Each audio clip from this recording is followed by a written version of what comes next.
Ketika ada berita di media untuk menjadi dirut BUMN bisa membayar 25 miliar, ini adalah sebuah nilai untuk jual beli jabatan direksi BUMN. Hal ini mengejutkan. Segitu parahnya kah korupsi di BUMN? Kembali pernyataan seperti ini akan menggugah rasa nasionalisme sebagian warga negara yang NKRI. Namun yang mencintai buta pemimpin tertinggi dan yang kagum dengan pejabat serba bisa akan biasa-biasa saja membaca berita tersebut. Sungguh, kalian, wahai warga Wakanda, di mana sih nurani kalian itu? Pandora Papers, BUMN banyak yang bangkrut, ekonomi tidak tumbuh baik, neraca perdagangan minus, tekor dibanding dengan negara Tiongkok yang dipuja-puja. Sumber daya alam habis dikeduk, pejabat berbisnis, APBN tekor 800 triliun di tahun 2022 nanti. Kalian masih berkata kadrun pasti yang anti pemerintah yang paling salah. Segitu gampangnya Anda digeser matanya, bukan melihat kesalahan pejabat penguasa, malah bisa dialihkan dengan buzzer urusan yang salah yang lainnya, yaitu kadrun. Biasa itu di dalam strategi sebuah pemerintahan. Punya scapegoat itu biasa, punya pengalihan isu itu biasa. Namun kalau Anda seorang patriotik nasionalis, faham bernegara, tidak akan goyang cara melihat benar dan salahnya. Belum pernah sungguh dalam sejarah Indonesia ada cara bernegara yang sedahsyat saat ini di dalam manipulasi jabatannya untuk cuan pribadi dan kelompoknya, namun tetap bebas pejabatnya untuk melakukannya. Keingat kata Cak Lontong, sesungguhnya saat ini tidak ada pejabat koruptor. Koruptor itu adalah pejabat yang ketangkep korupsi. Kalau tidak ketangkap, ya bukan koruptor dia. Jadi sekarang ini penyalahgunaan jabatan untuk memperkaya diri sendiri jangan-jangan dilakukan oleh hampir semua pejabat, dan pejabat tertinggi diam saja. Begini deh, kita semua tahu cara korupsi terbaik adalah transaksinya di luar negeri dengan proyek di luar negeri atau impor. Izin impor dan apapun yang negara impor 100%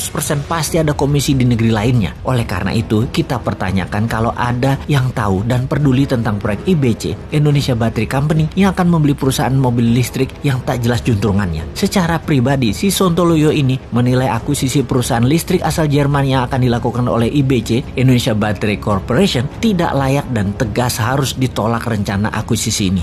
Maaf, siapa juga gue ya? Perusahaan tersebut yakni Street Scooter yang akan diakuisisi oleh Odin Automotive, perusahaan yang didirikan di Luxembourg. Banyak hal yang janggal dengan pembelian senilai 170 juta dolar tersebut, apalagi kalau bertujuan untuk membangun ekosistem kendaraan listrik dalam negeri. Mobil listrik itu banyak pemainnya. Kenapa nggak yang nama besar sekalian? Kalau nama kecil atau nggak jelas, di dalam negeri juga banyak pemainnya. Kasih duit 2,5 triliun, langsung jalan itu perusahaan.